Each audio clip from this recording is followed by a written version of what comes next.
I have never seen anything like this in terms of personal exhibition here, personally owned museum at the downstairs. How long have you been working on this museum?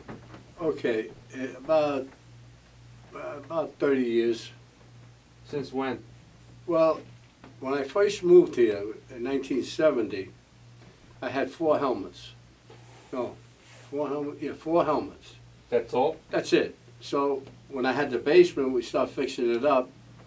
I fixed it up as Western. You know, it's going to be a Western theme. So my brother and a couple of my friends are fanatic hunters. They said, look, we'll go to a gun show. You want to come? What am I going to do? I don't like guns. So we went. And I started seeing certain things. I said, well, and I started collecting. And I bought this, I saw this helmet, I saw this hat.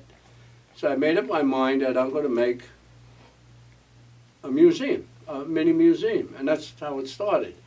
And at one time I had about 20 guns, but I sold them all. So I said, well, let me take my uniform out of mothballs. So I took it out of mothballs, I put it up, and then I started to go to more gun shows. Now, because it says guns, it's not necessarily all guns. It's all military stuff. And that's how I started buying all this stuff. A little at a time. Well, I was working, I was making good money. You know, all of a sudden, one little area, then a bigger area, then another area, and then another area. And this is what started. But as far as the Korean stuff, I didn't start that until maybe 91. Because 89 we formed, and I didn't start meeting Koreans until about 1990. So I would say from 95, 94 on, that's when I started getting all the citations and all the stuff. And I made up my mind that I'm going to be dedicated to the Korean War vets. And that's what I started to do. Like all these planes here, that's all from Korea. You know. And this was funny because my oldest grandson, I had 2 model airplanes. And when he was growing up, he never touched them. So when he was about 5, 6 years old, maybe 7, he took the plane and he crashed it. You know, by accident. I said, don't worry about it, Nicholas. So he was about 8 or 9. He remembered. He says, I want, and I still had the plane that was on the side there, broken up. He says, he calls me Sal. He says, Sal, can I fix it? He said, I want you to teach me how to make model airplanes. Look at the results. And his first plane was the B-17. So that's how that started. So we practically raised at him. He was constantly over my house, you know, especially when my daughter had the twins.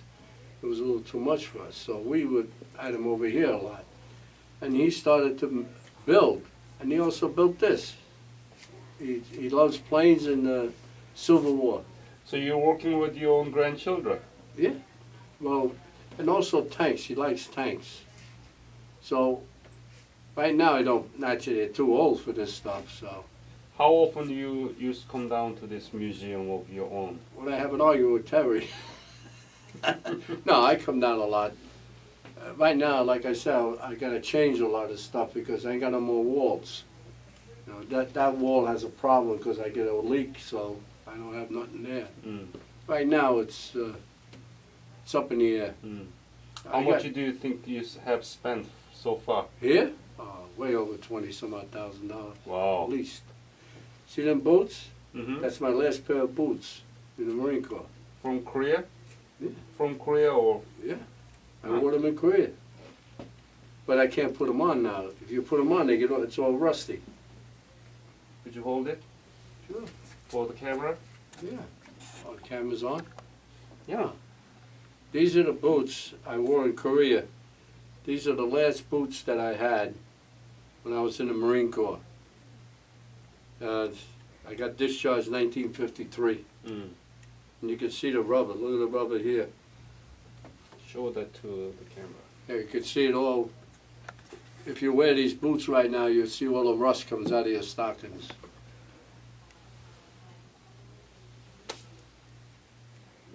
Oh, we get we didn't take the Mickey Mouse boots yet. They're way over there somewhere. Was your wife cooperative about this? No, she very no. My wife, she's a gem. I got to say this. She's a saint. Whatever I do, she really supports me. There are times she gets annoyed, which I can't blame her, because my PTSD is very bad. I'll tell you about that later. But when I get in that type of frame, she tries not to bother me. So she accepts what I do. She, as long as her philosophy is, as long as I don't touch the house money. Like a gambler, he would use the house money to gamble. I don't gamble anymore, and I don't use the house money. If I buy stuff over here, it's either my expense, my allowance, or if I make extra money someplace. So I don't touch my house money for none of this. I want to thank my friend Sal Scarlato for allowing us to use this wonderful museum to interview your chapter member. You mentioned your chapter briefly. Could you talk about your chapter, when it was founded, and how many and activities that you are doing? Okay. My chapter is called Central Long Island Chapter, number 64. It was formed in 1989, 4 years after the National was formed. Now, one of the fellows were here. His name is Bob Morgan. I'll tell you a story about that. Bob Morgan and his brother-in-law found out about National having a little reunion in Washington, D.C. It was a group of 40 guys or 50 guys going to meet in Washington. So they decided to go down to Washington to find out more about the Korean War and the organization. So when they went down there, by coincidence now, they meet a fellow named Pete Ione from Comac, which is right over here. Now Bob Morgan comes from Patchogue, Joe comes from Hop Hop. And also they meet another guy named Peter Beck, who's in Smithtown. Now they never saw each other here, but they met in Washington. So when they met in Washington, they says, well, why don't we form a chapter?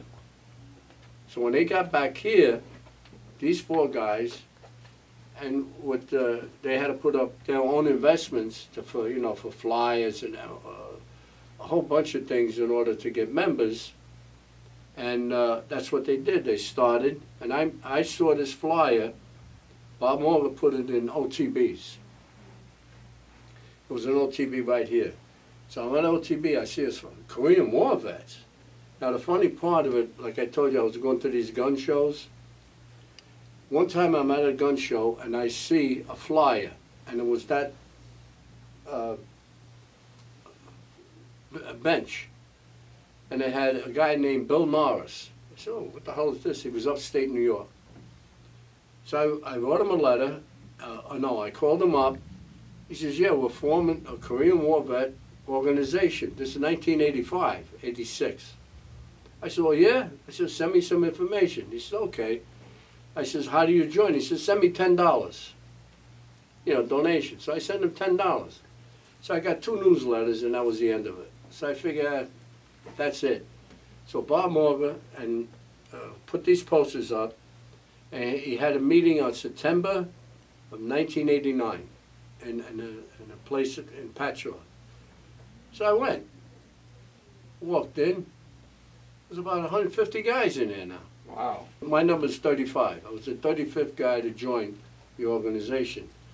And they charged us $15. It was $5 to go to National, no, $10 to National, and $5 they'll keep, for installation. Well, anyway, that's how it started. So 1989. 1989 in September. So we had meetings every month, and each month we got more members. We were up to almost 500 members, like 480 members, within less than a year. We were big. Now, National did not have facilities for chapters, because we were new. Nobody didn't know how to do anything. So we formed, and we used to meet once a month. So what happened was, I'm a hustler. So every time I went, I bought him a check. $10 check here, $15 check. Not for me. I was hustling other people for donations because we need money. So there's one guy named J.J. Sloan. He was the secretary. Plus, I used to ask a lot of questions. Me and this guy, Noel Chisholm. You know, everybody's sitting there listening. We're asking questions.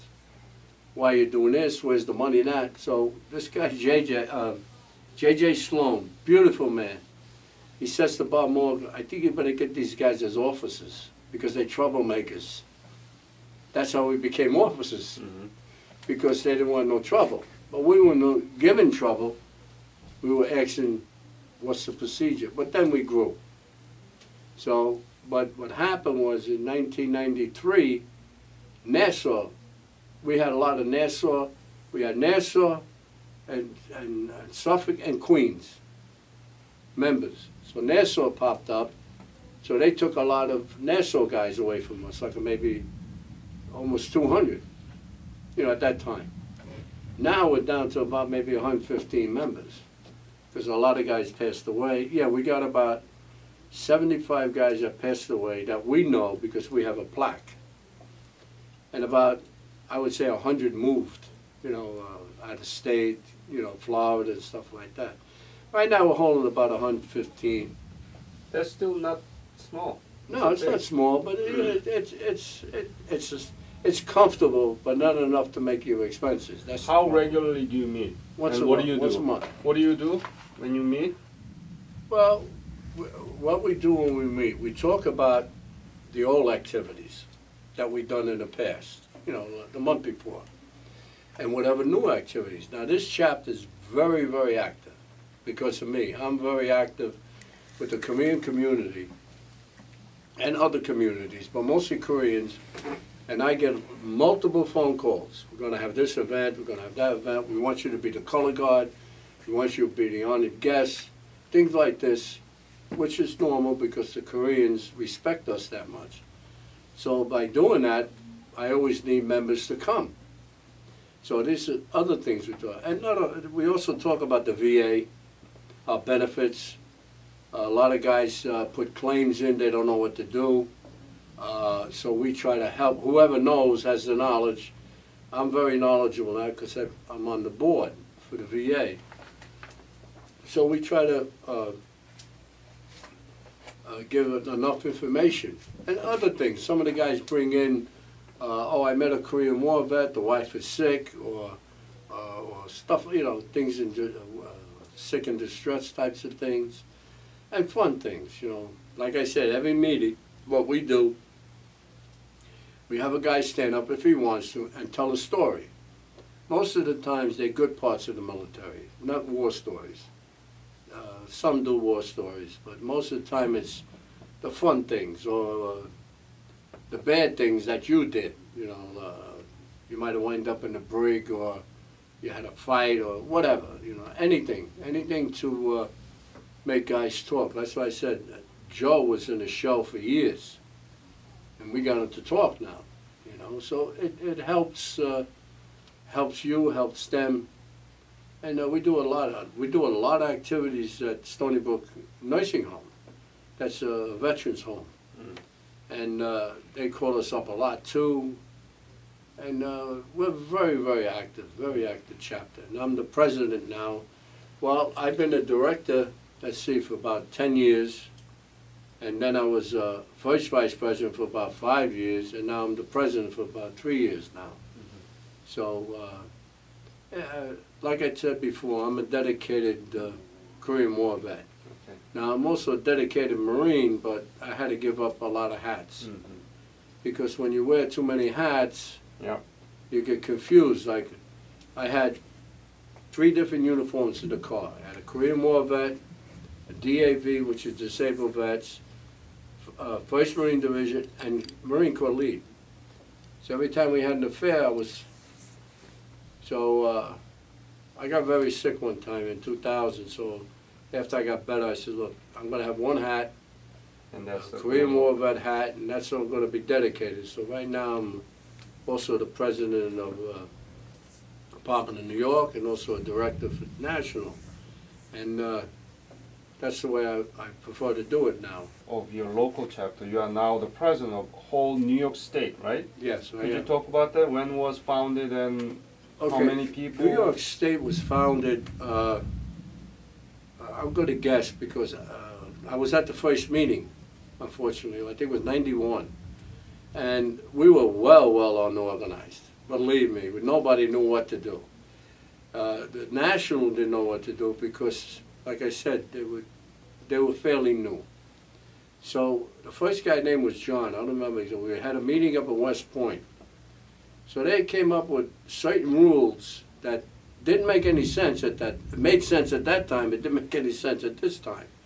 At that time, they came out with a rule that in order to be a president of the state, you had to be a president of a chapter. Okay? We only had about 6 chapters in New York. The whole New York, we had about 6 or 7 chapters. So that means you only could have one guy as a president. Mm-hmm. He had to be a president. So it was kind of a chaos. But as years went on, it got a little better and a little better. More guys got more knowledge of bylaws. So in '98, this guy, Jerry Lake, he became president. So we said, look, we better cooperate, which, you know, now you're doing the proper thing.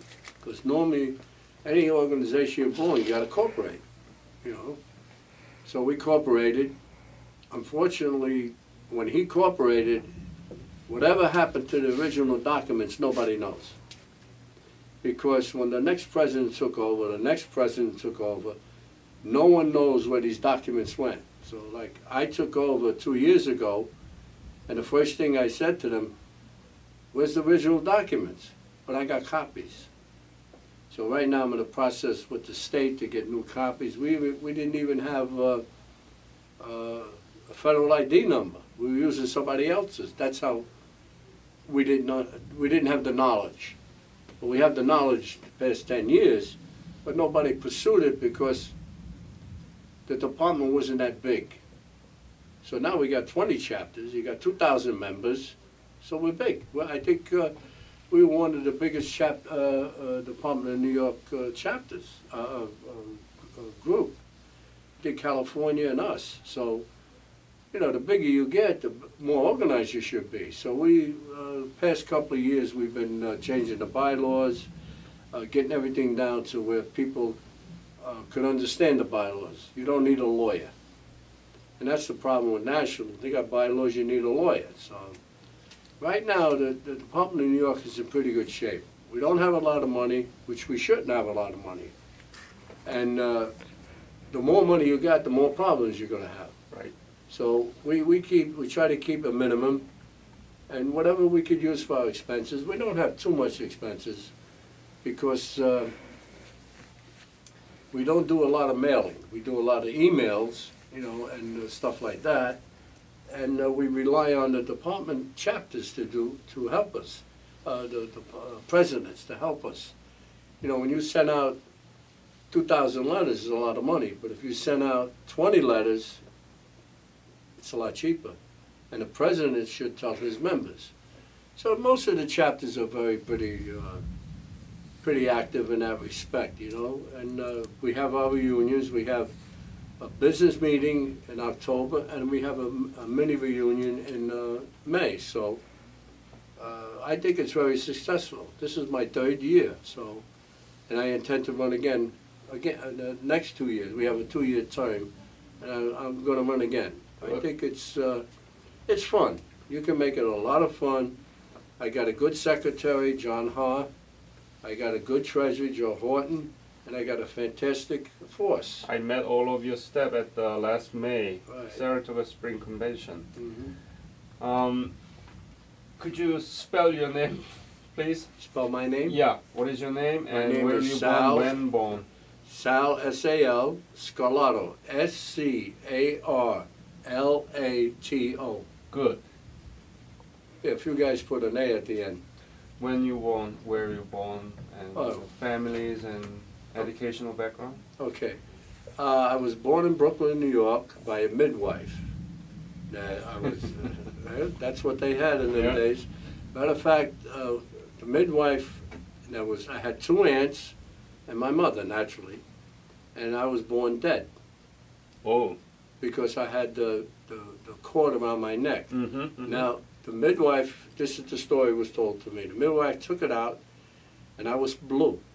So she, as far as she was concerned, I was gone. So my Aunt Tessie, tough woman, she says, he's not dead, and she bit the thing off my neck, okay?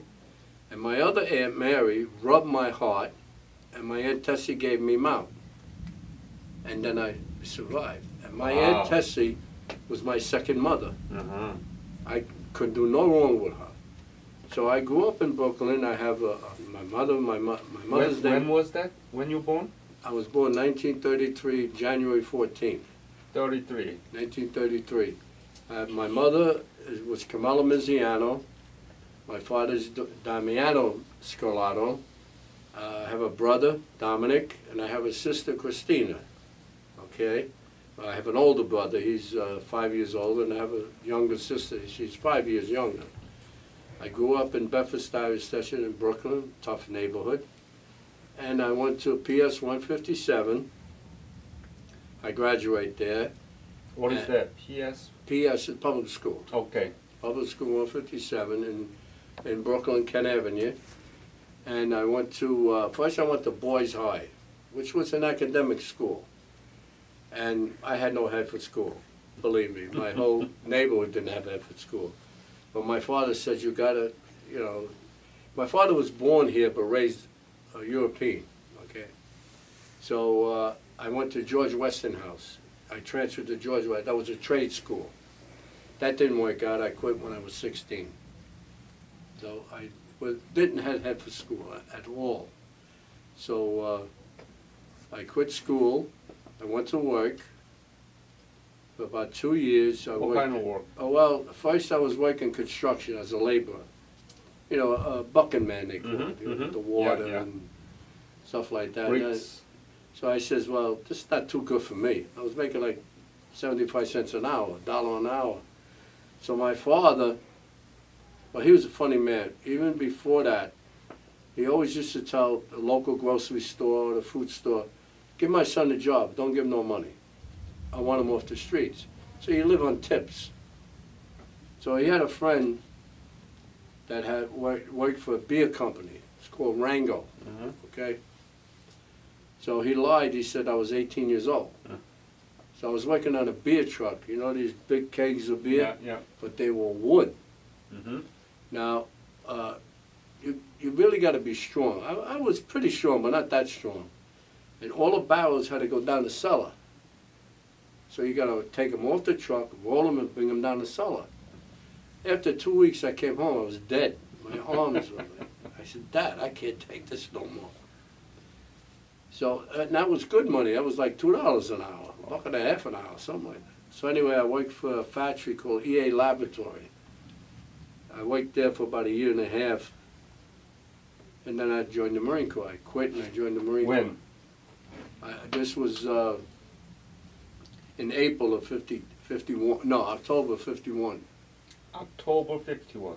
Yeah. So that's after the break of Korean War. I'll tell you about that when you want me to tell you now. Yeah.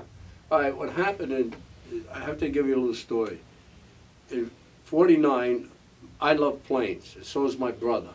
Okay, my older brother, I never read the newspaper, only the funny paper. So my brother was pretty hip on international things. He says to me, and me, I love the Marines. There was a movie called Shores of Tripoli. Now that movie was induced me to join the Marines, all right? So I told my brother I want to go in the Marines. He said, well, you're too young. You're only 16 years old. He said, but let's go in the reserves, and I'll keep you out of a war. I didn't know what war he was talking about. So we went down to Floyd by the Field, but he lied to me. He said, we're going to join the Marines. We joined the Navy. We joined the Navy Air Wing because there was planes. So we lied on my application that I was 17. In them days, they could care less if they saw your birth certificate. So we joined. So after about 2 years, I liked it. I liked You it. joined the Planes. Navy. Naval Air Reserve. Yeah. When I was 16. It's 1949. So when the Korean War broke What out, did you do at the reserve? I was a radio man belly gunner on the TBM Avenger. I showed you the picture over there. Well, anyway, I loved it. It was nice. You go once a month, you know. Just once a month? Yeah, you go once a month. It's reserved. For how long? As long as your enlistment's up. No, I 2 mean, years. once you go Oh, you stay there on the weekend. weekend, Yeah, okay. you stay a whole weekend. It's actually every 5th week, okay? And it was fun, you know.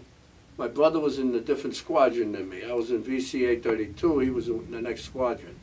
I learned how to taxi an airplane, you know, actually taxi it. I learned how to naturally the radio, the belly gunner, so forth. So when the Korean War broke out, they couldn't draft me because I was in the Navy Reserves. And that's what my brother protected me. I won't get drafted because I would have got drafted in the Army.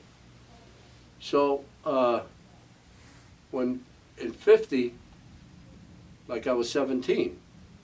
So technically if you join the military, your father has to give you consent. My father won't give me consent. So when I was 18, we had a social club, okay?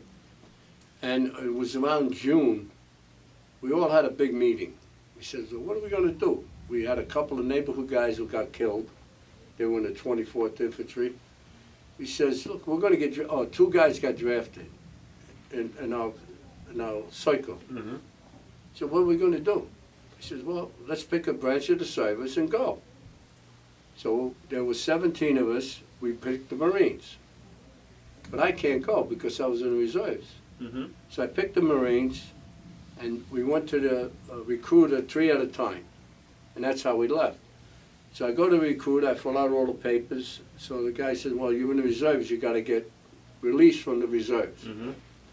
So I had to go all the way to Floyd Bennett Field. Now, Floyd Bennett Field is the end of Brooklyn, okay? I lived in Queens. I had to take 2 buses, no, a train, and 2 buses to get there. Well, anyway, I went to my commanding officer. His name was Lieutenant Commander Copshaw. He was a pilot. I says, I want to get a release. He said, what for? I said, I want to go to Marines. He said, what, are you crazy? He says, you want to go to Marines? You're in the Navy. I said, no, I want to go to Marines. He says, you're out of your mind. I said, look, I want to go serve my country. I want to go in the Marines. No, I had to convince him. He said, look, he says, let me explain something to you. He says, how would you like to die? I said, what do you mean? He says, when you fly in the Marine Corps, in the Navy, you only fight when the weather's good, you have a clean bed, you have a nice clean sheet, and you got 3 square meals. If you're in the Marines, you're going to die like a pig. And You you're have going to eat fight like every a pig. day. I want my distant, I want to go in the Marines. He said, all right. So he signed the papers, and I went in the Marines. And I'll tell you. When was that? That was October 14th. I arrived October 14th, 1951 to Paris Island, South Carolina. So have you heard about Korea before when No. you joined the Marine? I didn't know nothing about Korea. I didn't know who Korea was. My brother did. My brother, when I came home and I told my brother I'm leaving, he says, leaving where? Now, you got to understand, he's 5 years older than me, and he was like my father. He was allowed to hit me. So, and he was wacky sometimes. So when I came home, I told my mother I joined the Marines. She says, what, are you crazy? So my brother, he was married at the time. He come over and he said, what, are you crazy? So he gave me a punch, you know, hit me in the chest. He says, what, are you nuts? He says, I'm keeping you out of a war. I said, what war? You know, didn't realize. And he says, well, so he couldn't convince me, all right? So my mother was crying. So my father says, let him go. He wants to go, let him go. So, a matter of fact, when I went to Whitehall Street to get sworn in, my brother came with me. He left his job to come with me. And all the way to New York, from Brooklyn, he tried to convince me not to go in the Marine Corps. He said, what, are you crazy, you're stupid, you're an idiot.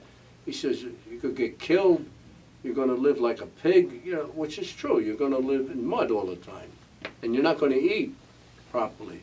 But one ear, not the other.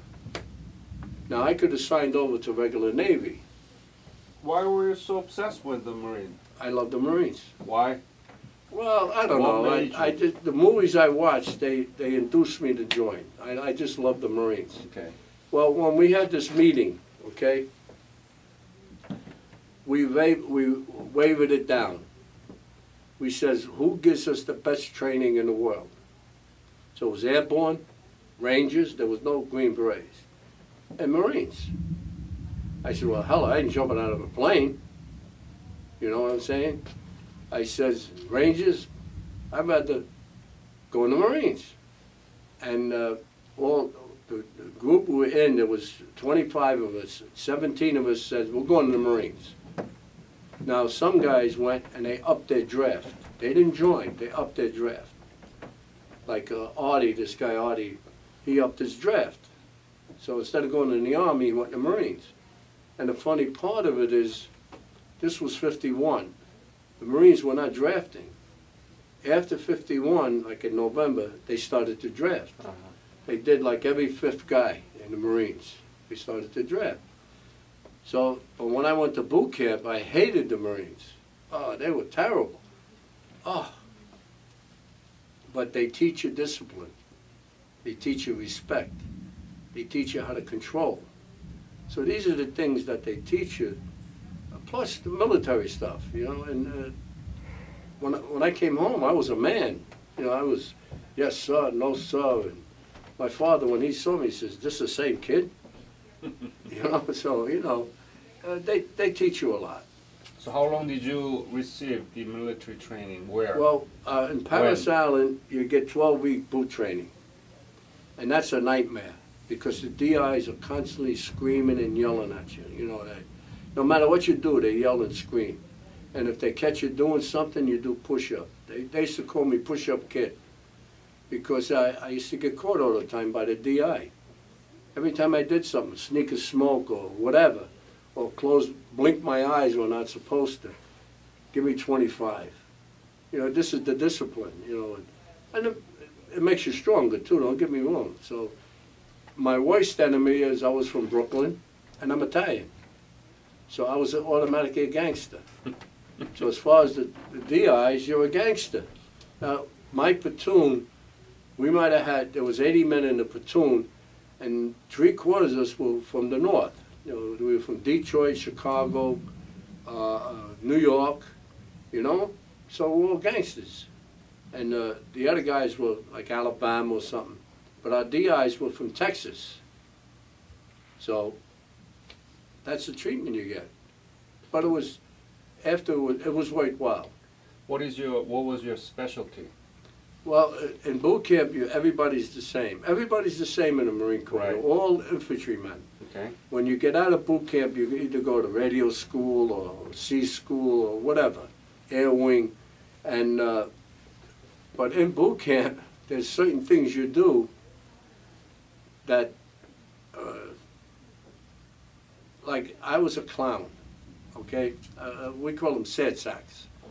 And every time they wanted something, they say, "Sal, go get it." So I used to bang on the DI's house, they call, banging. He'd say, "Come in, you again?" And we get certain privileges. Now, Marines don't get no privileges whatsoever in boot camp.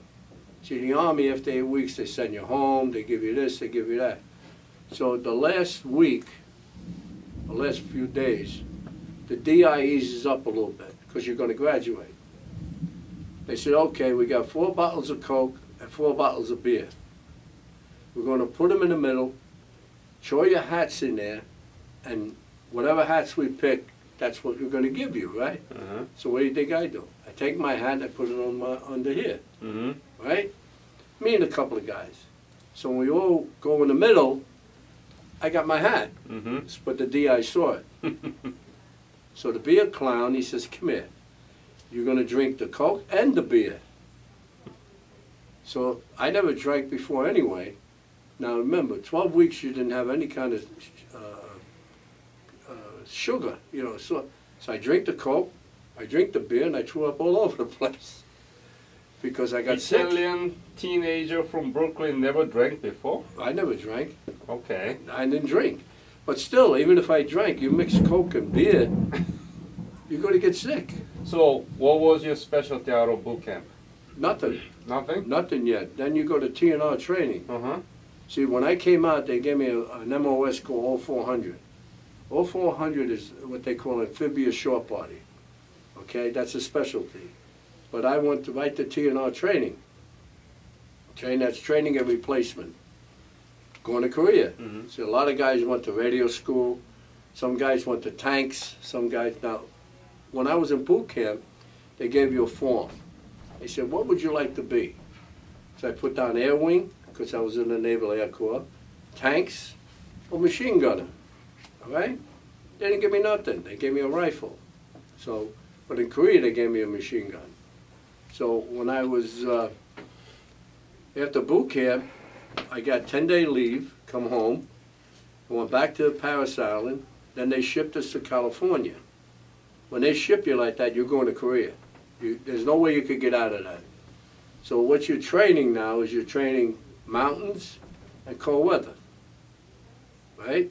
Now we went to a place, I should have showed you the article. It's called Picamento, Nevada. The coldest place in the United States. It gets 10 below there. That's how cold it gets. Really? Yeah. You It's did in Nevada. It's way up in the mountains. adaptation training? Yeah, this is part of the training before you go to Korea. Huh. So this Picamento, Nevada, in the daytime it's beautiful. At nighttime you can't put enough clothes on. That's how cold it is. And they have men stationed there. So in order for you to get accustomed to Korea, you go there for cold weather. You don't get accustomed, you know it's going to be cold, that's all. So when did you first arrive in Korea and where? Well, when I first arrived, what happened was the Marines were in Busan area, you know, on the East Coast. So May 1st, the Chinese were going to take Seoul again. So they took the 1st Marine Division in March and moved them over to the West Coast, right above Panmunjom. Okay? So, That's 1952. Yeah, Yeah. 1952. So our ship was going this way, went this way. They diverted us to Incheon. So we made the 2nd Incheon landing. It was mild. So because all the Marines used to go to the Busan, all the troops used to go to Busan, then they railroaded them over across. So when we were on the ship, I must have said this 1,000 times. I said it to my lieutenant, I said it to my squad leader. Why are we going to Korea? So what the hell is, excuse me, what the heck is Korea? Who the hell knows what Korea is? So the remark I got from, especially the platoon sergeant, he said, when you get to Japan and you get to Korea, you're going to know why. But being 19 years old, go one ear and out the other. Because you don't know what war is, the reality of war. So we're on the ship. First time, me and my gumbada, a fellow Sonny, we were together. One night we were on the top of the deck, okay? I have to tell you this story. Now, I smoked Lucky Strikes. My gumbada smoked Lucky Strikes. And I'm 19 years old. So we're on top of the ship, and we're looking in the horizon. We see something coming out of the water. It was a submarine. So we ran to the Navy. They said, no, that's your escort. Another one comes on the other side. 2 submarines, okay? That's very eerie. So then I looked at my friend, my gumbada, and I said, Sonny, now I lost 2 cousins in World War II and an uncle, okay? 2 brothers, one on Normandy and one month after that. The guy on Normandy was 19 years old and he smoked Lucky Strikes. And he was making a landing. So we said, we're making a landing, we're 19 years old, and we smoke Lucky Strikes. We started to cry. You know how eerie feeling that is? So I went to my platoon leader. He says, Sal, he says, go see the chaplain. That was an expression anyway. So I went to see, it was a Protestant chapel. We sat down, I told him my situation. He said, well, son, he says, you can't change your age. You can't change where you are. You can't go over the hill, you're going to jump in the water. He says, so change your brand of cigarettes. So that's what we did. Both of us changed the Camels. Believe me, made me feel better. To me, it made me survive. Because I thought I was going to get killed on that landing. That's how I felt. Matter of fact, I had to stay with the chaplain almost 4 hours, talking to him. And then I relaxed, you know. And then the next day, around 2:30, because we hit Japan first. This was before that. We hit Japan, and that's, you know, being wise guys, we took advantage of the situation, especially the Japanese soldier. You see a lot of Japanese soldiers begging for money. Who was doing the rickshaws? We gave them monopoly money. That's what they didn't even know what monopoly money was. They thought it was American money. We were very bad. And the young girls were prostitutes. This is what the platoon sergeant was trying to tell me. Well, anyway, we got back on the ship because we hit Kobe, Japan. We got back on the ship, and we were about, like I said, a few hours out, a few hours before we hit Korea. And we were near the Incheon Harbor. We were ways. They broke out ammunition boxes, okay? They says, okay, load your belts. I see this belt's over here, and take 2 bandoliers. I said to myself, oh my God, I think it's getting real. You know, these are the things that you don't realize when you're a young man. And matter of fact, one of the old timers, one of the corporals, he saw I was kind of depressed. He came over and started talking to me, you know, trying to tell some jokes, and he said, don't worry, he says, you're going to survive. He says, if you're going to think negative, you're going to die. You're going to think positive, you're going to live. So, anyway, when we got onto, when we hit, you know, when you come to the Incheon Harbor, there's 2 big mountains on the right, and there's one inland like this. Well, that mountain reminds you, ever watch a movie called King Kong, the old one? Yeah. That's what that mountain looked like to me. Well, anyway, we're standing on top of the ship, going down a ladder, because the ship couldn't go in the harbor. We had to get in the landing barges. So we climbing down the ladder. Let me tell you something. I was shaking. The whole thing was just doing this. I was scared. I was shaking. So what happens, the first guy go down the ladder, it's not a ladder, it's a rope. They have to pull it back so you could get away from the ship, so you could put your foot, because your foot only could go that much. So we came down the ladder. Now we're in a landing barge. Now in a landing barge, they zigzag. They actually do this. Now the water was a little choppy. This is like early April. I mean, it was choppy. And I started to get a little woozy. So we had our chin straps going down. We had our chin straps tight.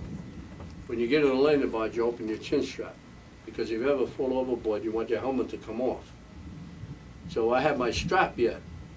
So the guy hits me in the helmet, you know, I'm looking, and he says, take this off. So I couldn't even unbutton the damn thing. I was shaking so much. I unbuttoned it.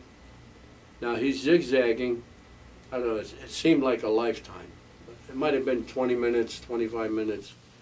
And then the officer yells, land at departure. That means you're getting closer to land, lock and load. You know what that means?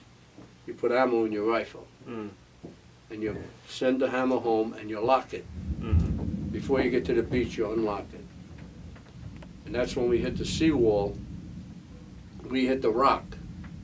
You know, the famous rock? barge went down, we put the ladder up and we went up. But we had very light resistance. There weren't any guerrillas in that area at that time. Because it was 52, it was pretty secure. Right. It wasn't too bad. We only had, like I said, a few guerrillas. But we got on the trucks, and we went about several miles or whatever it was, called a place called Ashcom City. Now, Ashcom City is not a city in Korea. It's called Army Company, ACOMA, something something, but the word is Ashcom. It was an Army unit, but Marines were right next to it. So we went, we got on the trucks, went up there, no resistance, very, very, very light, and we went to this area, Aircom system. And I was assigned to Baker Company, 1st Shore Party Battalion. A Shore Party is an amphibious unit. This unit is only supposed to fight the 1st, 3rd, and 5th wave. And what they do is they wear a red patch on their helmet and a red patch here.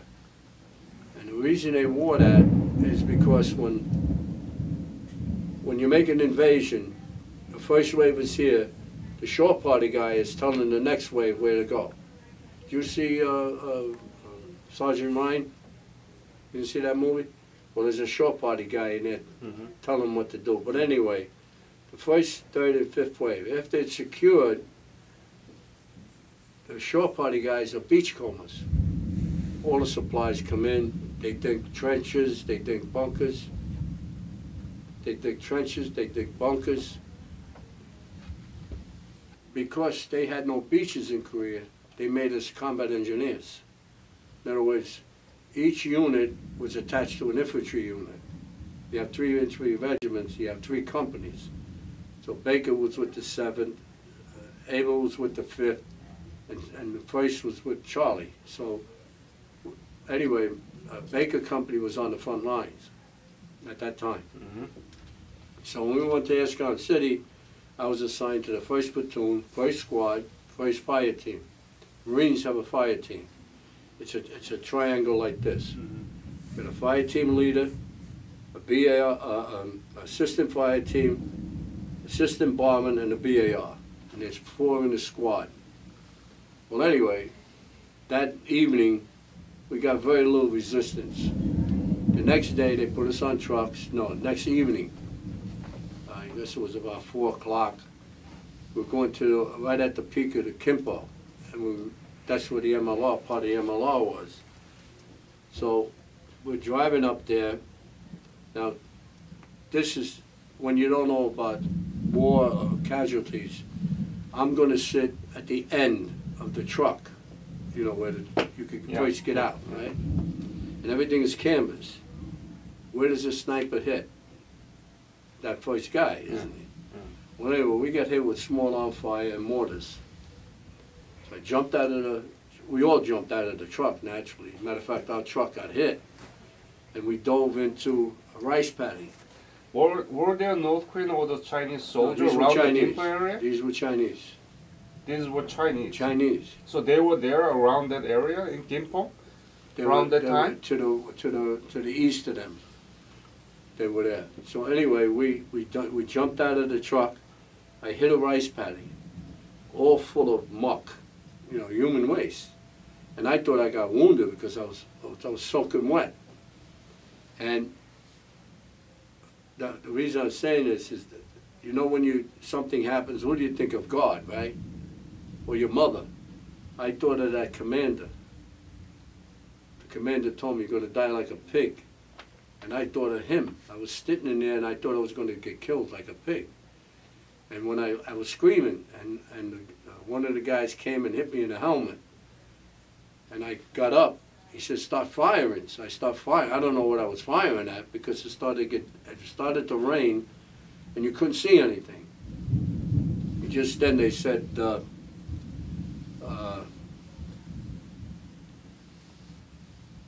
saddle up. That means get up. It was over. Now I'm all we're all wet. Everybody's wet. We smelled. We were all wet. I thought I got wounded because my whole rectum area was like this. sobbing because I went, you know, I had diarrhea. Well, anyway, we got back in the, not our truck, because our truck got hit. We had to go to the first truck. We got hit, and the last truck got hit. We didn't have many casualties. Then we went up to the MLR. It was raining like crazy. Now it's pitch black. So now there was two parts of the MLR. It was called the OP and the reverse flow. Excuse me. This is the OP and this is the reverse flow. Because at one time the Chinese used to come, they used to dig a hole this way. And we had no front here, so they should shoot us in the back. So what they did, they had what they call a second front. So we pull up and we're at this point here. They says, pick any bunker. Because it was raining. They couldn't form us out. So they picked a bunker. I went in the bunker, there was two, 3 guys in there, or 4 guys, whatever it was. First thing they said, throw all your stuff outside, because I smelled. I had to take all my clothes off, freezing like crazy. I threw them outside for a while, and then I had to put them back on wet. Well, the next morning, they fought us out, and they assigned us to different companies, different platoons. So the sergeant comes over, actually the gunny, the guy who runs the company. He said, okay, we'll line up, you're going to first platoon, first squad, blah, blah, blah, blah. He says, are you strong? I said, no. He comes over, feels my arms, excuse me. And he says, nah, you look pretty strong. And I was one of the shortest guys. He said, I got a present for you. He says, give me your rifle. I said, what for? He says, give me your rifle, give me your belt, that belt. And he hands me a BAR. I said, wait a minute. I says, I don't know nothing about a BAR. He says, well, you better learn quick, kid. You know where you are. He hands me the BAR belt. I take it, it falls down on the floor. It's 13 pounds. Tell us what's BAR for the general BAR audience. is a Brownie automatic rifle. Right, machine gun. It's considered a machine gun. The weight is 20 pounds. The bar belt is 13 pounds, and each clip is about 2 pounds. And when you put a magazine rather, so when you pick this thing up, it's heavy. So anyway, they give it to me. They says, you have no choice. Okay, I put it on. I couldn't even adjust the straps on it because the guy who had it before me must have been a midget, you know, because they want small guys because they're less target. He says, okay, blah, blah, blah, blah. We didn't do anything that day. That evening about 4:30, they said, all right, Scarlato, blah, blah, blah, blah, blah, blah. This squad, you're going up this hill. Where was it? Around Gimpo? No, this, I don't know what area we were. We were east of it. This was Gimpo, but we were right here.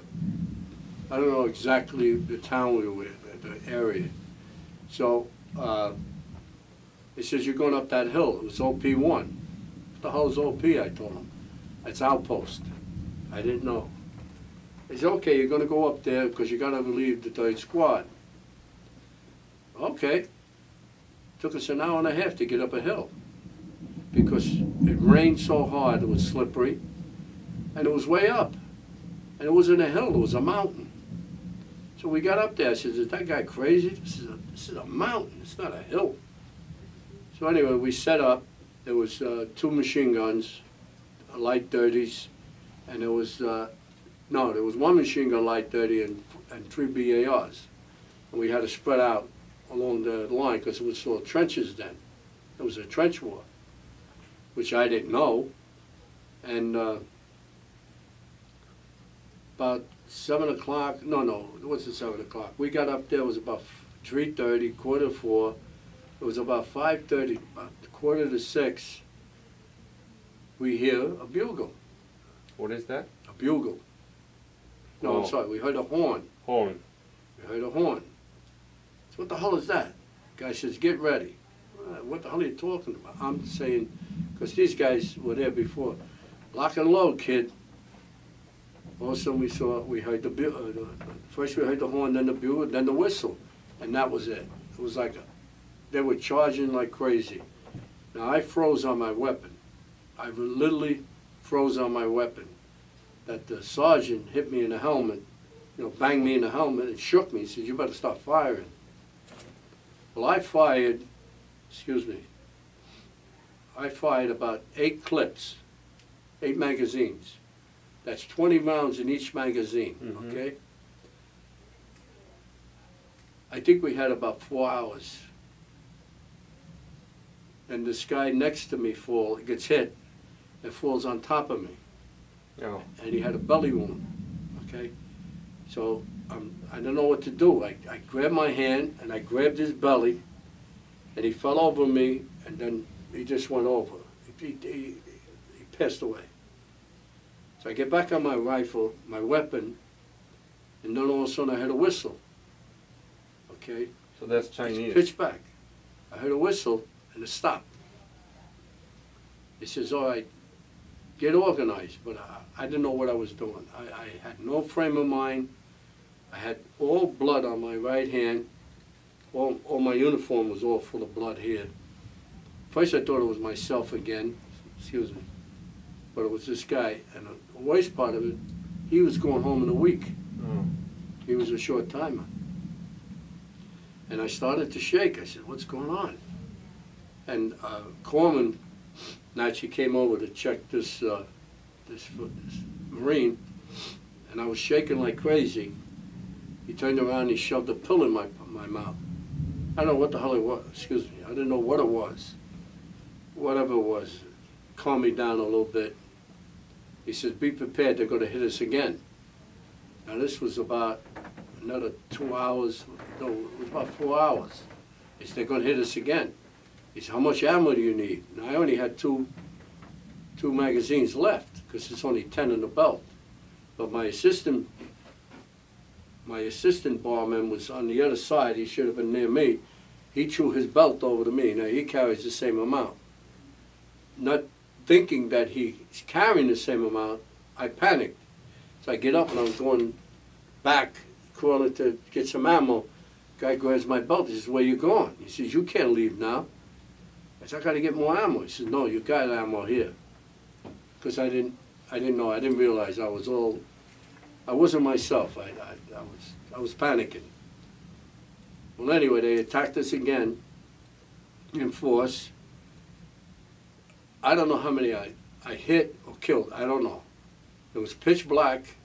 We kept shooting flares out. Not me, but the squad leader was shooting flares out.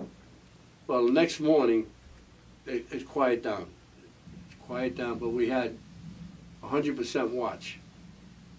What do you mean 100%? In other words, nobody could go to sleep. Mm-hmm. Normally you get 50% watch and so forth. Couldn't smoke, couldn't do anything.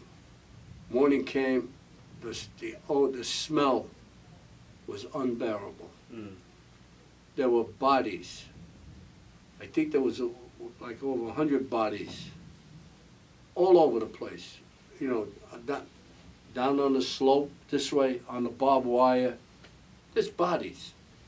Well, while we were firing, we got reinforcements. The whole company came up then. One squad could not handle this. The whole company came up. And we had about 10% casualties, you know, wounded and dead.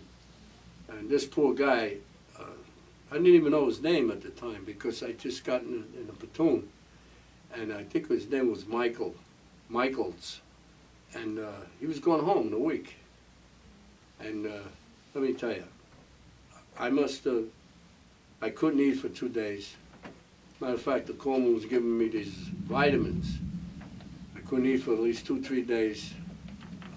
I had runs like constant. I couldn't get over it right away.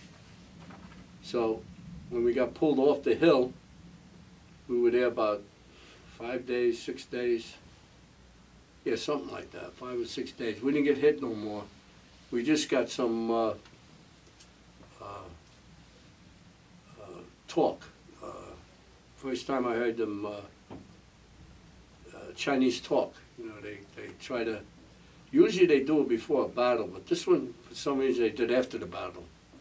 Because they said, "We're going to play your famous tune." And they played taps. Me, far dead. So me, like a dummy, I said, well, at least they honoring us. This guy said to me, what are you, stupid? I said, they're not honoring us, they insulting us. I didn't know. It's my first battle. How many casualties from Chinese? Have you you, it was counted? over 100. Over 100. Yeah, because the next day, we had to bury them. Not me, Mm-hmm. but they had a squad, 2 squads come up and had to drag them out, and they buried them in a big hole, you know, tremendous hole. They had a, that's the way they buried them, the dead, you know, not us, but Chinese. It was the first week there was, I wrote a story about the first 7 days in Korea. You got to read it, and it was drastic. It was horrible. Did you get wounded Yeah. at that No. battle? No. I served.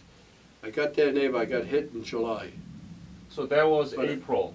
That was just the introduction. Introduction, April, right? Around April, 1952. Yes. And then how long did you stay in Korea? 1953. Ah, so you were there around... 11 months. Uh-huh. About 11 months. And then after that, where were you stationed around? You want me to tell you how I got wounded, or do you want to jump? Und. Huh? Yeah, Und. Where did you Well, I want to tell you before I got wounded. Like I always said, why are we always in Korea? When we were on patrol, we did a lot of different patrols, okay? We came to a village, okay? Don't ask me where, I don't know where it was. Remember, I was on the West Coast. And we came to this very small village, and this village was, I don't know, 100 people, I have no idea. But there were, Chinese were there, and they killed half of the people. A lot of politicians or whatever they were, schoolmaster or whatever. Well, there was 2 women on the side, they were dead. And there were 2 little children, 3 children, 2 girls and a little boy.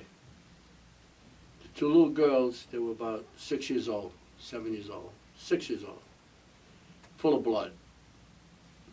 But they were not hurt. They were just full of blood from the parents. The little boy's hand was blown off, okay? But he was crying. The whole 3 were crying. He was crying and sobbing. So I got out of the patrol, me and another guy. I picked the little boy up, and I took my pouch, and I wrapped his hand and held it. I took his hand, I put it in my pocket. My friend, excuse me, called the corpsman. Corpsman came running over, checked the little boy, he says, hold his hand. He says, hold it tight. They checked the little girls. He said, look, I can't give the boy anything because he's young and I don't know. I can't give morphine. He could die from shock. So we called the medical jeep. I got in a medical jeep. Not far from there was an orphanage, a couple of miles, whatever it was. I think it was near Yongdong Pole someplace, in that area.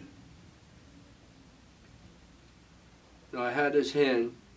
The other guy had the 2 girls, and we went, and the minister was also a doctor, and they had 2 Korean nurses, and an army chaplain named Murphy, something like that. He was from the 2nd Army Division. Well, they took the boy out of my hands, and they looked at his hand, they rushed him inside. Now I'm walking out, I said, wait a minute, I got it. The guy said, you got his hand. So I ran back in, I said, I got his hand, the little boy died. Hmm. It was a tragedy.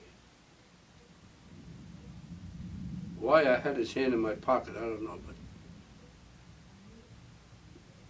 right after that I said, this is why we're fighting, for these children. Because They have no business in war. And I never asked that question again. I always said, we have to win. And we did. You know, that was I mean, I see my buddies get hurt. You know, people get hurt, but when you see little kids, and this was not only my sector, it was a lot of sectors like this.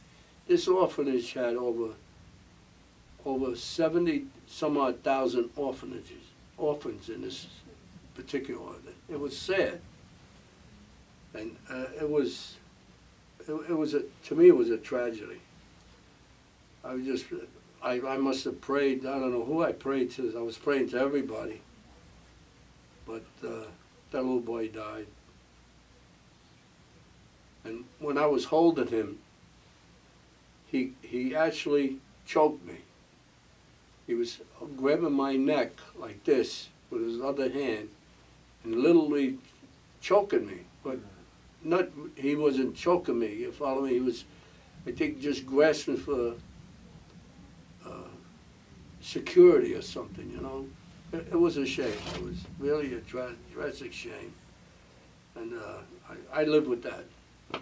I live with that. I live with something else. I get PTSD. Unbelievable with this. Could you spell out this SPS? The what? SP, what did you say? Post-traumatic. Right. It's post-symbol traumatic disorder. Right. That's PTSD. It lives with you. It's a tragedy. I had two good friends of mine died in my arms. You can't do nothing about it. It's just, I know it's war, but you gotta excuse me a minute. Yeah. Oh, I left it upstairs. Yeah, I left it upstairs. Thank you. So after that, you got wounded? Well, we had other battles. Uh-huh. You saw that battle with over 200 Chinese. That was another massacre. Another massacre. But when I got wounded, I wrote a little story called The Wrong Place at the Wrong Time. We were near the Imjam River somewhere, okay? Like I told you, we were doing combat engineering. We had to build a ramp, not me. As BAR man, I wasn't a laborer. They brought in heavy equipment to move, to make a road for the Amtraks to go into the Imjam River. So we got a call. We were the nearest outfit. The 1st Marine Regiment got hit pretty bad, L Company, on Hill 58A. It was called Siberia. They got hit pretty bad, and they need to replace the trenches and bunkers. So my squad they volunteered my squad. We were put on trucks, ran over to the 1st Marine sector, and to do repairs. Now, one of the repairs, you got a picture, the bunker was bombed, and they were taking bodies out. I had to take a body out. I took a guy's arm. Literally took his arm out. We were taking bodies, heads out. It was a real mess over there. About the second day, I was actually like on guard duty, watching the hill, and we heard the horn. We always heard the horn, but this time we didn't hear. What we heard was an announcement on a loudspeaker. Marines, tonight you're going to meet your ancestors, things like that. They were constantly saying you should go home. If you don't go home, we're going to do this, and a whole bunch of things. And then they said, we're going to play your favorite tune now. And they played taps before you got killed. And then there was the horn, the horn, the bugle, and then the whistle. And they attacked. So I was on here, in the corner of my right eye on that side, on a hill, I saw a guy throw something. And he hit me with a grenade. Oh. It was me and two other guys. He caught us right between. I blew up, and I rolled down the hill. Rolled down the hill like this, and a mound stopped me. You know there's graveyards with the... Yeah. I hit that on the side.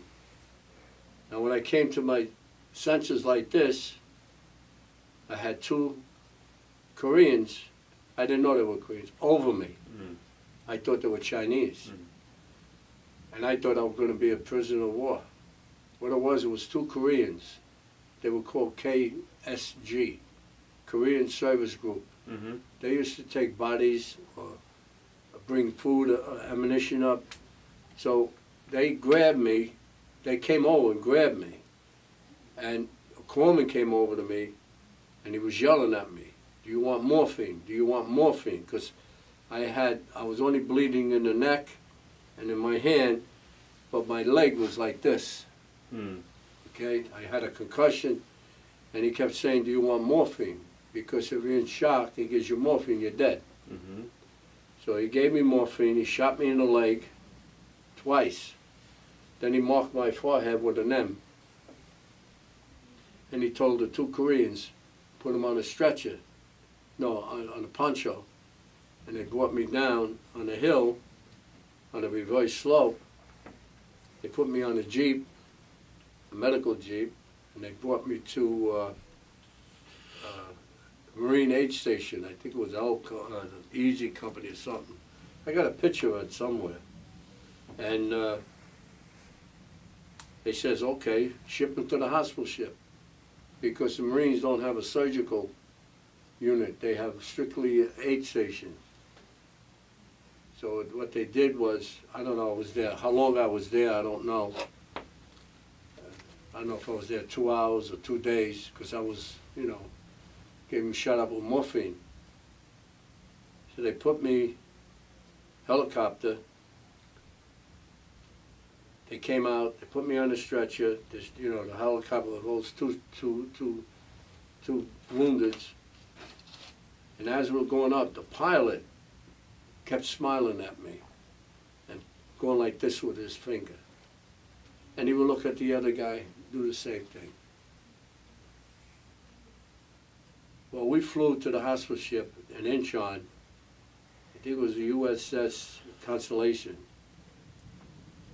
And every time we were flying, he kept doing this and smiling at us. So they put me, when he landed, he got out of the helicopter, came over to me, they took the bubble off, and he shook my hand and said, "I'm sorry, I gave you a bumpy ride." Because we were chopped up there, you know, the wind. And I never forget that guy. Well, anyway, I was on a hospital ship, and I lived for 2 weeks in a puddle of ice. My right leg was in a puddle of ice, because the swelling had to go down. And I thought I was going home. I said, well, I got the $1 million wound. Yeah. But Marines were so understaffed, because we only have replacements come, and they came every month or every 2 months. But you cannot fight with that leg. I went back up on the lines. They made the leg better. They thought. I went back on the lines. What about the scars in the neck? No, they took I still got shrapnel. They took some of the shrapnel out. I still got a piece in my hand. So you went back to the front line again? After 3.5 weeks, I was back on the lines. Unbelievable. Yeah. Well, a lot of us did that. Because we were way understaffed. And I tell you the truth, I wanted to go home, don't get me wrong, but when I went back on the lines, I didn't complain. I still wanted to do it. So even after you went back to the front line, you were involved in a lot of other battles? Sure. I was Battle of Bunker Hill. That was in August. You heard of that, didn't you, Bunker Hill? That was a major battle. Every Marine, the biggest battle was Nevada City. You know, Vegas, Reno. That was in March of 52. 53, I didn't even know I was going home. I was supposed to go home, and we got hit bad. So you were in that battle too? Yeah. I was driving it at that battle, at that time, in Bunker Hill. Well, I was in Bunker Hill. I was also on a hook one time. And I was also in the, called Detroit, but it was called something else before that. What the hell was the name? I forgot. I was quite a few. Well, you know what it is too, we were engineers, so a lot of times we had to go areas where the infantry could not dig. So we had to dig for them, or whatever we did. We had to lay mines, we had to disciple mines. So we were still part of infantry. We still had to do what we had to do. And the last battle, I was supposed to go home, and they froze all, the ship was in the harbor, okay? And this was Nevada City. And the 5th Marines got hit very bad. I mean, they got hit bad. So I was a month in the rear. We had to drive trucks, and I had to ride shotgun on the truck. You know what a shotgun is, right? You know, you handle the turret gun to go get bodies and bring ammo up. Because we were in Ascon City, which was about 40 miles from the lines. So we had to bring a lot of equipment up, bring bodies down. We have bodies stacked all over the place in the Ascon City area before they could get rid of them. Then the 7th Marines went and they took the hill back. They took Vegas back. Now we were in the bunker, right? I had a friend, I'll just tell you this, a friend of mine, he was driving the truck. And we're driving at night, we couldn't see because you drive like this. He said, my eyes hurt. I said, well, I'll drive. You know, I know how to drive a truck. So he went on the gun, I went on the truck. So we're driving and I'm looking like this. All of a sudden we got hit with some mortars, hit the side of the truck, went through the cab, creased my uniform, creased my jacket, caught him in the side. Caught him right in the kidney. And that would have been me. But I changed seats with him, and he got hit in the side. So I drove out of the convoy, and I spotted the first aid station to get him there. So I got him there. Matter of fact, an Army lieutenant wanted to court-martial me for leaving the convoy. And I brought him to the aid station. His name was Mercer. I used to see him every year, every 2 years. He's alive? No, he's dead now. He was alive when he come home. Wow. But he died about 3 years ago. We used to see each other every couple of years. He was a nice guy. When was it? March 1953? No, yeah, March 53. And so now after that, we're in a bunker, right? You saved by inch. Yeah, just creased my, I didn't even have my bulletproof jacket on. I just had this jacket, not this. And it creased me in the back, you know, the cloth. And I was going home. So anyway, they came in the bunker, they said, all right, get out of here. What do you mean get out of here? You're going home. Now normally, you go to Ascon City, you stay there 5 days, they process it, then you go on the ship. We had no process. They usually check your stool, check your urine, you know, things like that. Right on the ship. The way I was dressed, filthy and dirty, no uniforms. The only thing they took was my weapon. You know, I took my BAR, they took my belt, my pistol. Well, a pistol I took home. And within hours we were on a ship. 14 days, there was 1,400 Marines like that. When was the day? Do you remember the date that you departed? No, April. It's on that. I think it's on that picture, and it's 14 days before. So you were really relieved from that, right? Yeah. Yeah. So you still bothered by this trauma? Oh, PTSD? Yeah. Oh, of course. I get a disability from the government. Yeah. But let me explain something. When I got discharged, when I came home, okay, they gave me, we had Treasure Island. They gave us 30 days leave. Mm-hmm. When I came home, I went to Camp Lejeune, North Carolina. Mm-hmm. I was in Camp Lejeune a couple of weeks or whatever it was. I got a relapse in my PTSD, and I got a relapse in my leg. I was in the hospital for 5 months for my wounds. So, but in the hospital, they couldn't call it PTSD. They called it a nerve condition. Because there's no such thing as shell shock, and there's no thing as battle fatigue. And PTSD is that. So, they couldn't call it that. So they surveyed me out of the Marine Corps, and I didn't want to get out. I told them I want to stay in. So they surveyed me. I was very, very mad and annoyed that I was surveyed out of the Corps. And when I came out, they give you a folder. I never opened the folder because I was very mad. So I got, it was November 14th, something like that, 53. And my enlistment was up 4 years later, 3 years later. So I only did 25 months. So I get home, I take this piece of paper, I throw it in the drawer because I was very mad. November. December, I get a check from the government, you know, from the military. Okay, I put it in the bank. January, I get another check. I put it in the bank. February, I get a knock on the door on a Saturday morning. Boom, boom, boom, boom. 2 Marines are standing there. So my poor mother says, he's in trouble again. So my father comes, what's going on? He says, well, your son's AWOL. I said, what am I AWOL? I said, I'm a civilian. He says, you're not a civilian yet. Did you read your orders? No. Open your paper. When I opened it up, in the paper it says you have to report to the VA. So if I was discharged, I didn't have to because the hell with you. But they kept me in the Marine Corps. That's why I got 2 checks. I was only surveyed out. I was not discharged. So now the 2 Marines says, okay, Monday morning we're going to be here. We're going to take it to the VA because you got to get treatment at the VA, and then the discharge will come. And that's what happened. Monday morning they came. They brought me to New York. I was under treatment 2.5 years with the VA. I'm still under treatment now.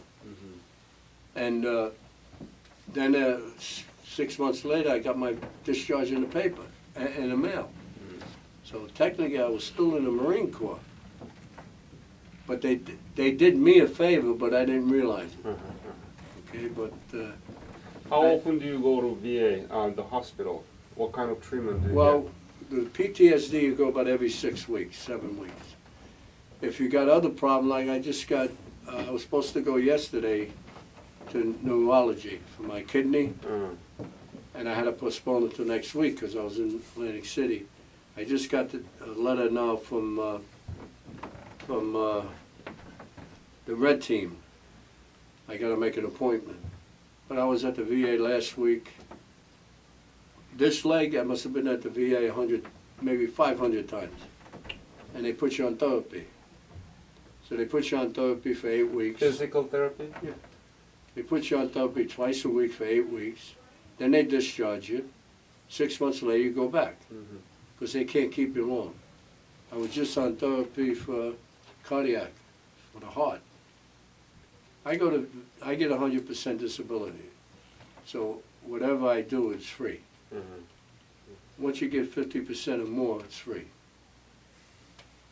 But like I said, I hated the world. I hated everybody. I hated my family. I hated my parents. I hated everybody.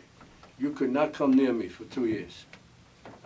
That's how bad I was. You touched me, I used to go crazy. My mother used to, she had a hands full when I first got out. And you know what helped me? I had one psychoanalyst, not a psychiatrist. She's a woman. And she says, we can't do nothing. Pills are not helping you. You just, she says, the main thing is to occupy your mind. I said, what am I going to do? She said, go back to school. I said, I hate school. She says, go back to school. Listen to me. I went back to school. I got my Quincy diploma. Then I went to community college and I took a course in drafting. And that helped me. Oh. That really helped me think. You know, you're not thinking of the bad parts. You're always thinking of what you're learning. And that was my career. So she did good job for you. She did, well, it was the best thing for me. They trying that now, but I can't go to school. I can't read. I can't sit down and concentrate. I see the medals out of that wound. What kind of medal and recognition Well, did you this get? medal here is the Purple Heart. Uh-huh. You get this medal when you get wounded. This medal is a Navy Reserve medal for so many years in there. And also a commendation. This medal is in national defense. This medal is Korean defense with 3 major campaigns. That's the UN medal. This medal here is the Korean defense medal that Korea gave us. This medal here is the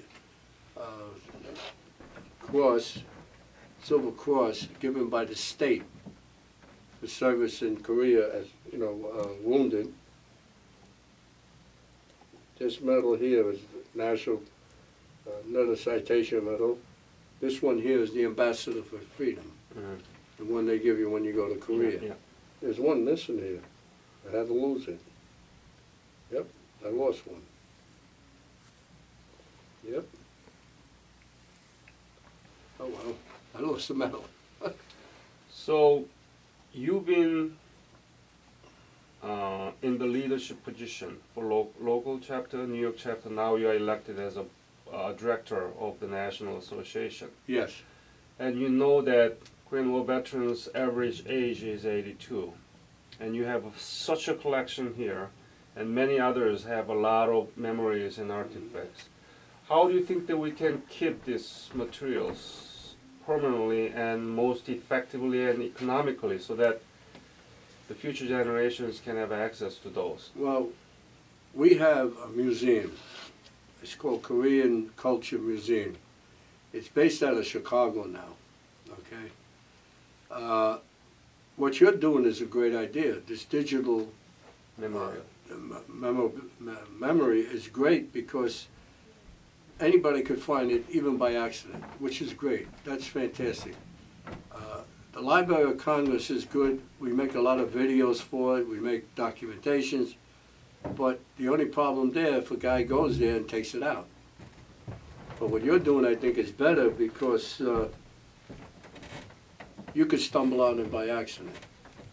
Or you could do it better. But all this stuff here, like, I'm on the advisory committee for the museum also, with Tony. The only problem there is Chicago is not a good place. So they decided to come to New York. So they had meetings with the ambassador, with me, I was there. And the ambassador had some suggestions, but they were not that good because they were in Long Island City. And I told them, our proposal is, you gotta go to Battery Park. Battery Park is the perfect place. There's a monument there, you build it before the monument, and you got 1 million tourists every year.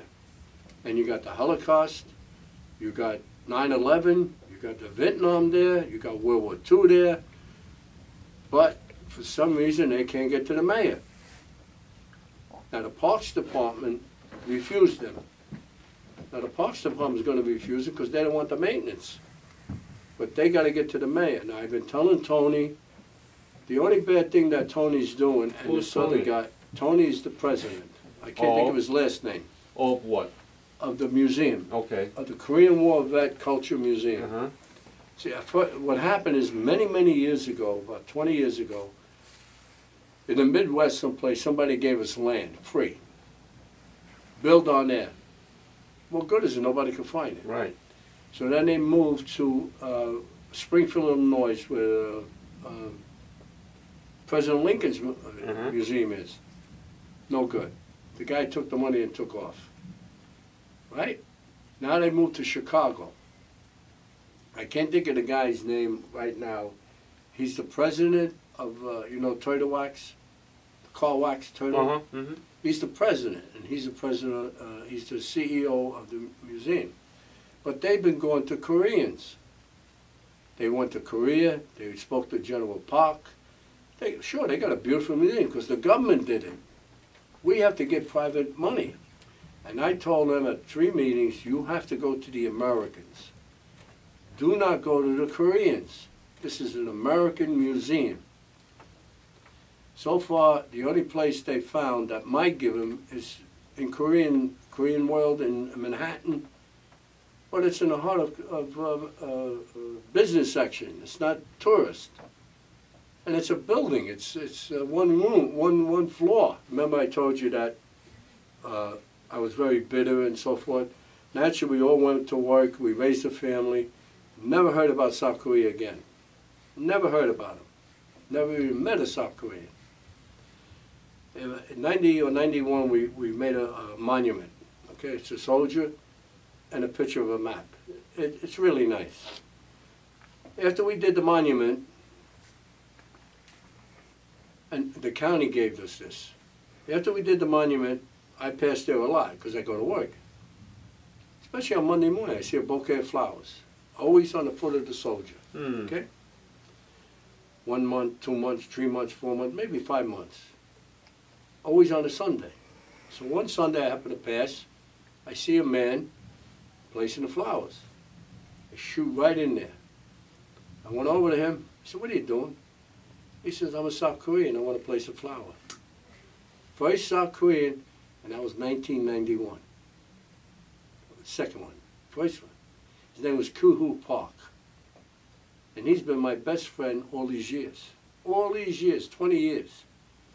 Him and I did so many events. He lives in Jersey now. But anyway, the second one was John Ha, that you're going to meet tomorrow. Okay? I met him. Yeah, you met him. And then the other one was this guy, Captain Lee. Because of these 3 guys, I know multiple Korean Americans. But what I'm trying to say is, before that, we didn't see no Koreans. I didn't even go to a Chinese restaurant, to be honest with you. I don't even go now. The legacy of Korean War and the Korean War veterans. Well, a lot of Korean War vets still, and it happens quite a few times, especially politicians. We still feel it's the forgotten war, okay? Because lots of times you hear a politician, you go, "Hey, World War II, blah, blah," and Vietnam. And he forgets Korean War. Exactly. You don't know how many times, me personally, goes up to a politician and says, "Do you have a good memory? Where were you in 1950? Oh, the Korean War." That's what happens lots of, believe me. Why is that? Why is that? Is that because Americans don't care about Korea, or was not because it's not European war? Why is that so unpopular? Because we have to blame the media. Nam got unbelievable publicity. Unbelievable. You mean Vietnam War? Vietnam War. Good and bad. Mostly bad. But they got lots. So when they hear Vietnam, it's Vietnam. World War II, everybody raised the flag. Korea, when it became a politician's war, they hide it. Why? Truman made a lot of mistakes. I'd like to give you an example. When the Korean War broke out in 1950, okay, Truman did not go to Congress. He went to the UN because he felt, that was his mistake, he felt, and he quoted, and I'll show you in the book, "Oh, that's a bunch of bandits. We could wipe them out in a month." And a reporter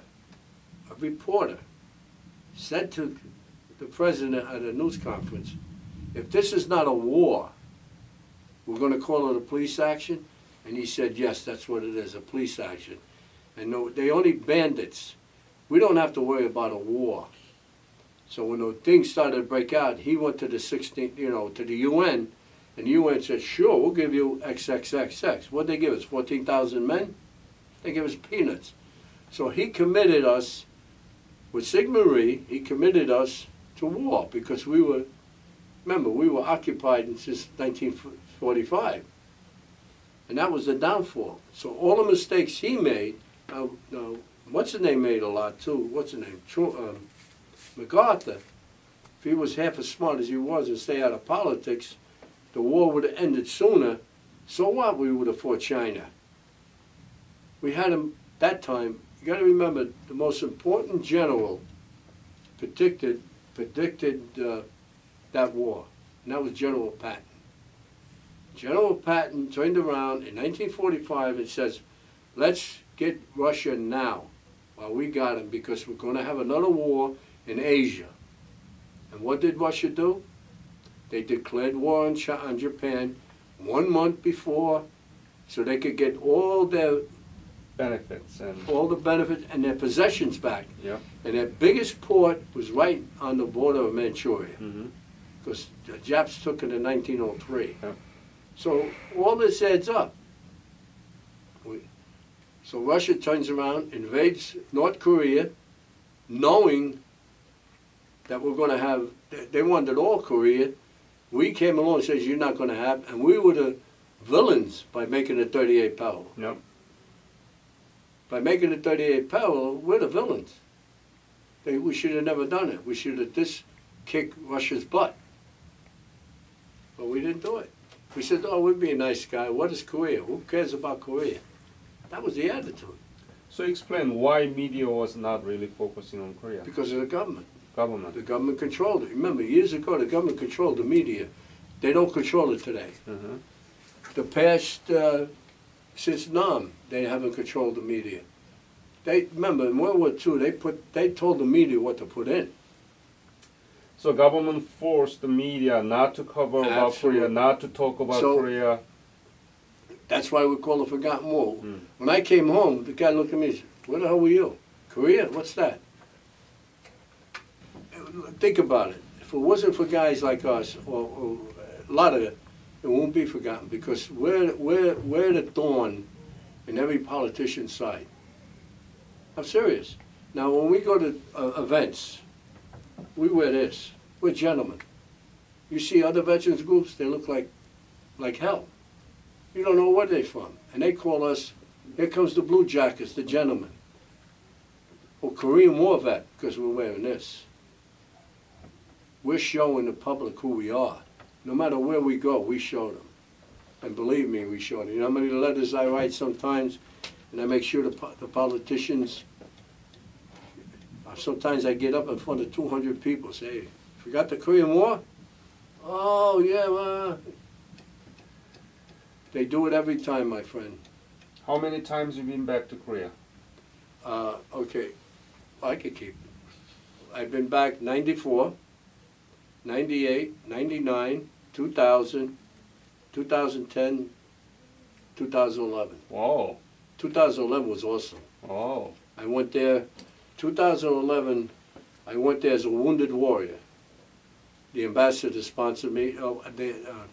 The Korean disabled vet sponsored it, but the ambassador helped. I was there for 5 days. The reason I was there in September, that's when I hoisted the flag in Seoul. So the Korean Marines hoist the flag, the anniversary.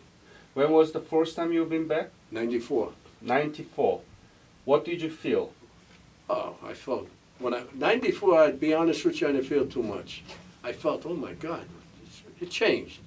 But 98, 99, I felt, each time I went, I felt better and prouder. 2010 was the best. Why is it best? Because it was more progress. And everybody respect us. I tell you, 94, let me tell you what happened in 94. 94, they were having riots. I don't know if you remember this. They were having riots in there. 1994? 1994. They had 2 riot groups, one in dark blue and one in gray. Okay? That's all they did were riots. And we went there, okay, and it was nice, it was fine. And they were having a riot, some religious monk group, and they were in front of the news building. And we had to go into the news building because the Korean Marines were honoring us. There was 6 of us or whatever it was. And when we went in, they were throwing cabbage at us. Really? Yep. I don't know what happened in 1994.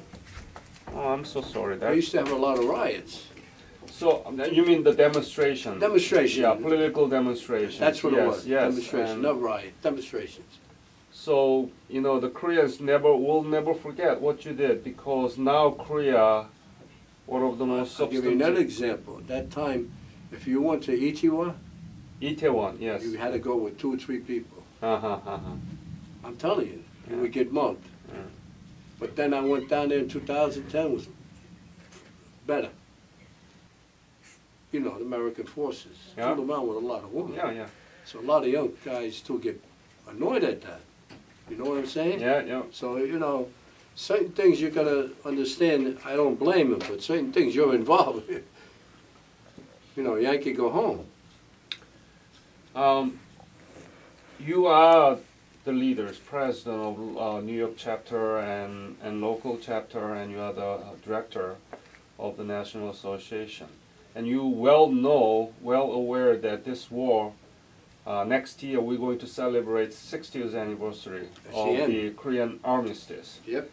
And there's no war in 20th century that lasted more than 60 years after an official ceasefire. We know that. Yeah. And we know that there are problems in North Korean side, and there are other problems in the superpowers around the Korean Peninsula. But what about this? If there is a petition like this, that it's been too long, enough is enough, and let's end this armistice with the peace treaty, no matter what's going on around there, and as a symbolic gesture from the people who fought that war, so that they have the most legitimate voices about the current status of the Korean War. Would you be willing to sign that? Of course. I'll sign out, leave and bring it around. Right now, if you look at this armistice, Korea never signed it. Exactly. Just Americans. They were not signatory. Sigmarie didn't want to sign it. Right. When he signed, whatever he signed, there was one big clause in there. What was that clause, Americans would never leave. Right. Then he would sign. But he was a character, let me tell you. Sigmarie was a good man, don't get me wrong. But if the United States would have ever armed Sigmarie at the beginning, in 45, he would have attacked North Korea. That's for sure. He definitely would have attacked. That's why they never gave him rifles. Well, no, they gave him rifles. They were Japanese rifles. Outdated weapons. and North Korea knew that. So they were smart. You know what I'm saying? They were smart. But he was a tough man. So because of that, but if you talk to people today, most of them don't even know that we still have troops there.